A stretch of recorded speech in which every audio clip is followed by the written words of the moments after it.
Tadi malam di Kalimantan Timur, Samarinda itu rame banget. Masyarakat demonstrasi memprotes kebijakan Pemda Kalimantan Timur. Kenapa mereka memprotes? Karena itu kalau dibaca ada anggaran atau rencana anggaran yang membuat semua masyarakat Kaltim sakit hati. Kenapa? Bayangin, ada rencana anggaran untuk pengadaan mobil dinas pejabat kelas gubernur atau wakil gubernur itu sampai 8, sekian miliar rupiah pengadaan mobil dinas. Lalu ada rencana renovasi rumah gubernur, rumah dinas maksudnya, rumah dinas gubernur dan wakil gubernur. Berapa angkanya? 25 miliar rupiah.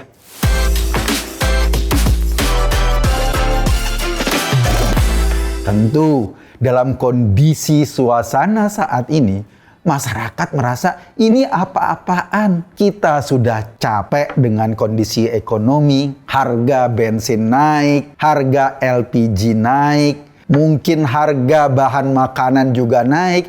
Kok bisa-bisanya pejabat malah menganggarkan dana negara atau yang diambil dari pajak rakyat lebih fokus buat kesenangan mereka atau buat kemewahan mereka. Jadi masyarakat Kaltim kecewa, protes lumayan keras sampai demonstran itu dipukul mundur oleh rekanan polisi.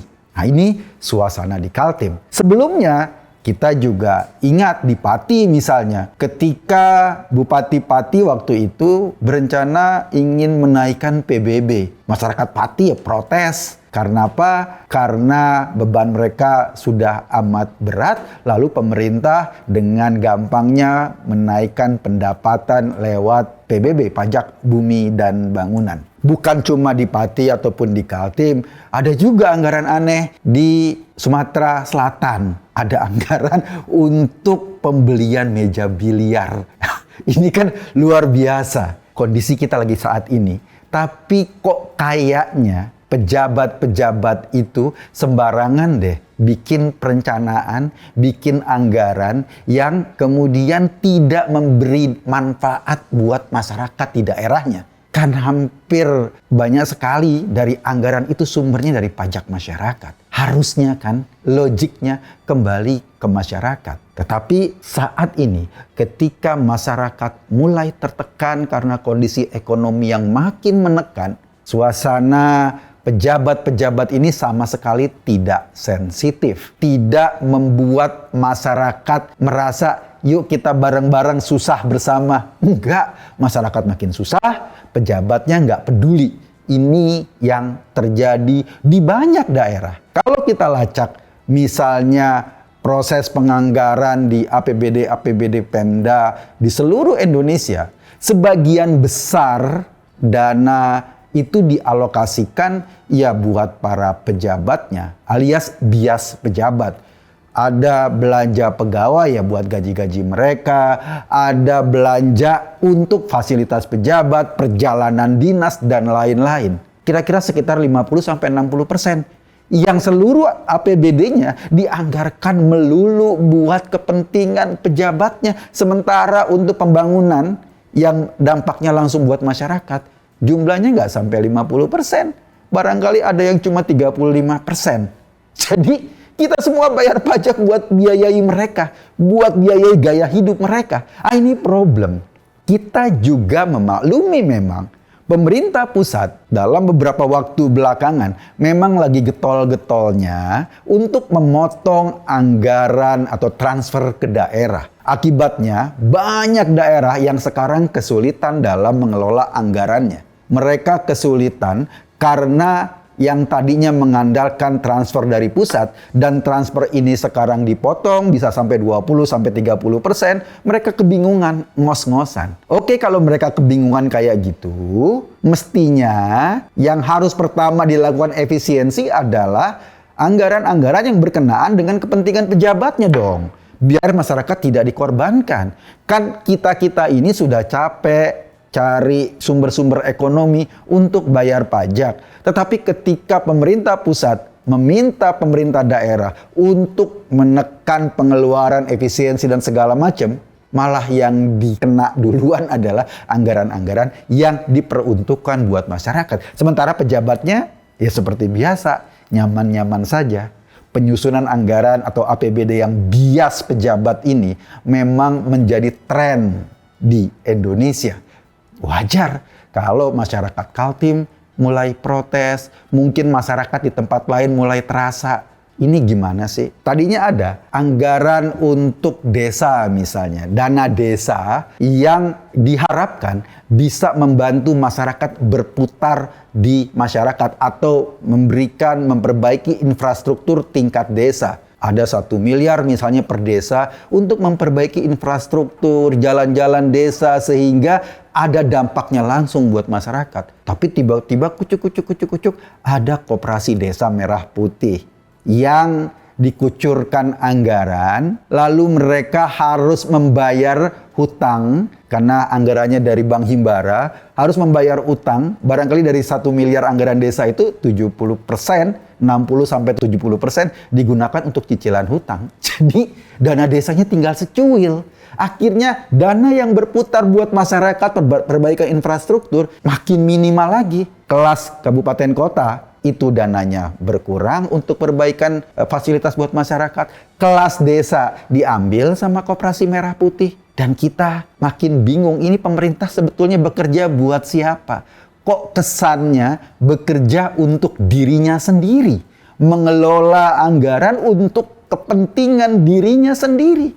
Kita, masyarakat, kayak disingkirkan jauh-jauh. Tapi pada saat pemerintah kurang duit, pada saat pemerintah butuh pemasukan, yang diutak-atik adalah pajak buat masyarakat atau pajak yang dikumpulkan dari masyarakat. Contohlah sekarang, sudah ada rencana dari Mendagri misalnya untuk mencabut insentif pembelian mobil listrik. Ini kan harusnya tadinya mobil listrik itu diharapkan bisa mendorong kita, insentifnya bisa mendorong masyarakat Indonesia untuk beralih dari energi fosil menjadi energi terbarukan. Karena itu ada insentif pajak.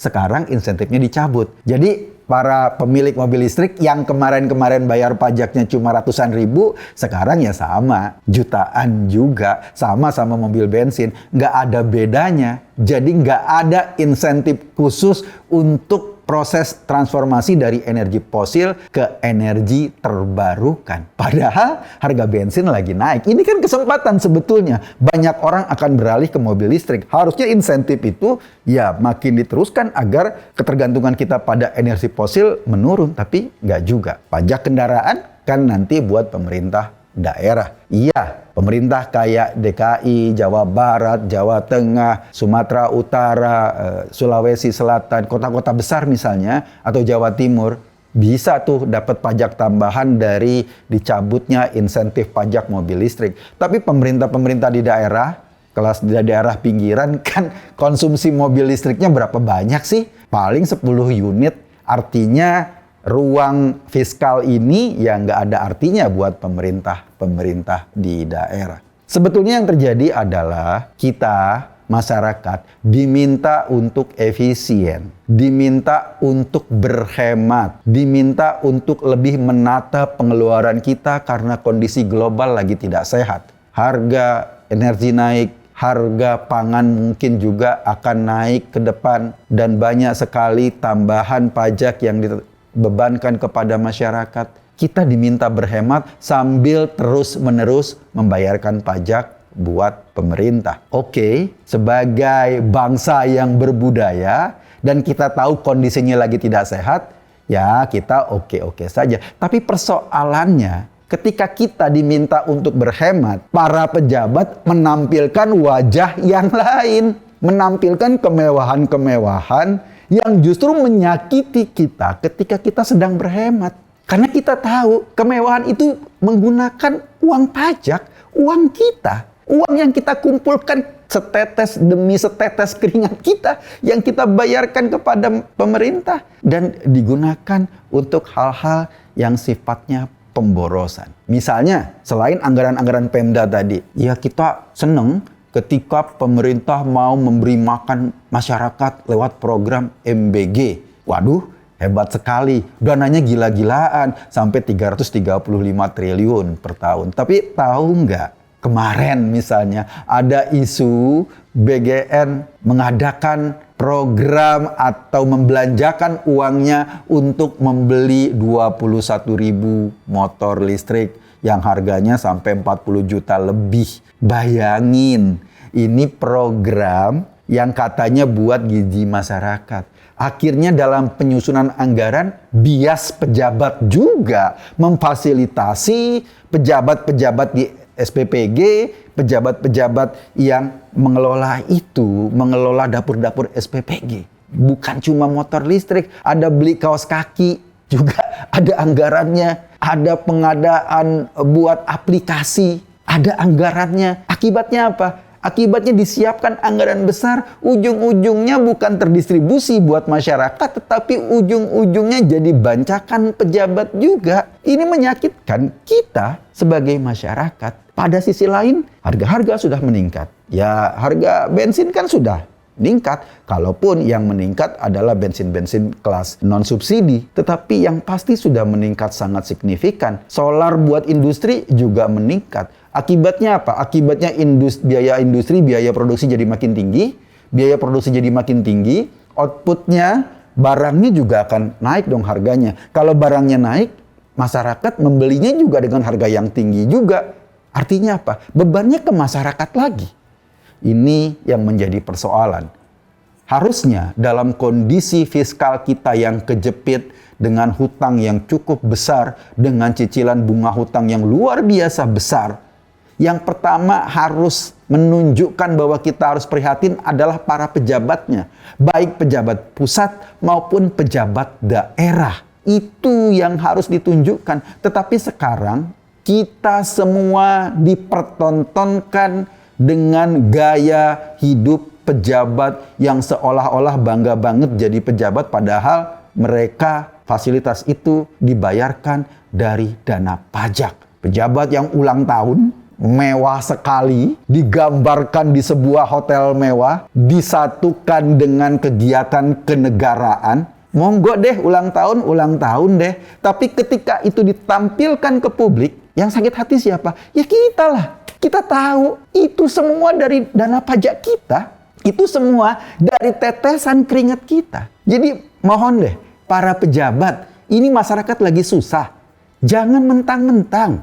Jangan kemudian memamerkan kemewahannya di depan masyarakat. Yang terjadi apa? Yang terjadi kemarahan terpendam kita. Kita kerepotan beli makanan. Kita kerepotan karena banyak badai PHK akibat harga energi naik, akibat harga pupuk naik, akibat bahan makanan juga nanti akan naik. Tetapi di tengah kerepotan ini, kita melihat kondisi sebaliknya. Menampilkan kemewahan, menampilkan suasana yang berkebalikan dengan kebatinan masyarakat. Akibatnya, ya marah lah. Seperti yang terjadi di Kaltim. Dan kita nggak tahu, kalau kondisi ini terus-terusan, yang marah bukan cuma rakyat Kaltim, tapi seluruh masyarakat. Kenapa? Hidup makin susah. Tunjukin dong, kalau kita diminta untuk mengetatkan ikat pinggang, pejabat duluan yang menampilkan pengetatan ikat pinggang yang lebih keras agar kita nggak terlalu sakit hati kalau hidup makin susah. Tapi kalau sebaliknya, kita dipaksa oleh keadaan untuk berhemat-hemat, mengurangi segala kebutuhan kita karena harga-harga, dipaksa untuk membayar pajak lebih tinggi, atau dipaksa untuk membayar pajak yang tadinya nggak dipajakin. Lalu pada sisi yang lain, kita melihat kemewahan, suasana wah dari para pejabat. Kita melihat anggaran untuk fasilitas pejabat nggak kurang-kurang juga, malah makin wow. Itu mengakibatkan sakit hati masyarakat. Dan sakit hati ini bukan atau jangan dianggap enteng loh. Sakit hati ini akan terus menjalar ke seluruh masyarakat.